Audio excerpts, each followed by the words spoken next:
From the sublime to the ridiculous, we've never been short of things to talk about when it comes to video games in 2014.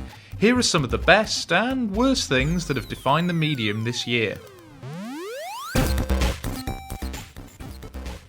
After years in the mainstream wilderness, consigned mainly to small-scale indie projects and the occasional action-heavy schlockbuster, horror gaming finally roared back into the mainstream in 2014. And how? Alien Isolation proved that tense, stealth-based psychological terror can work wonders in the AAA sphere. Shinji Mikami's triumphant comeback with The Evil Within was nothing short of the greatest hits package of the genre. And PT, Hideo Kojima's ingenious interactive teaser for the Silent Hill reboot, was so overwhelmingly terrifying, we're still having flashbacks. Speaking of Alien Isolation, how lovely of Creative Assembly to do something so brave and intelligent with the Alien license, following the utter catastrophe that was Gearbox's Colonial Marines.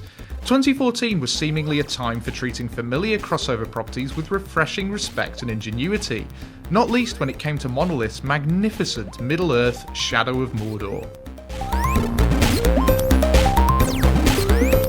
A Call of Duty with exosuits, laser weapons and holograms?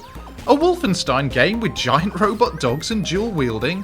Finally, after far too many years in the company of grey, po-faced military shooters, it felt like the FPS was somewhat getting back into fun, OTT territory over the past 12 months. What a transformation the Wii U has seen. From under-supported and poorly marketed laughingstock to the smart new console purchase of this holiday season, Nintendo's platform now has an enviable selection of games at its disposal, not least an array of stellar exclusives including Mario Kart 8 and the spectacular Bayonetta 2. Whichever side of the never-ending argument you were on, it's fair to say that the one thing damaged by the Gamergate affair more than anything else was the reputation of gaming itself. From journalists mocking and disowning their own audience, to morons issuing death threats, so much mud was slung about by all and sundry that the medium we know and love ended up becoming nothing short of a joke in the eyes of the mainstream media. Can we all just get back to talking about games now? From a PR point of view, it's certainly not been a good year for Ubisoft.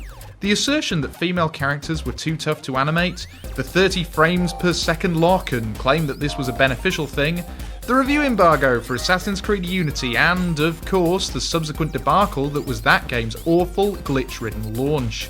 Still, credit where credit's due. Far Cry 4 is pretty great at least. Perhaps more so than at any other time, 2014 has been a year for salutation of mediocrity, to the extent that widespread disappointment was inevitable.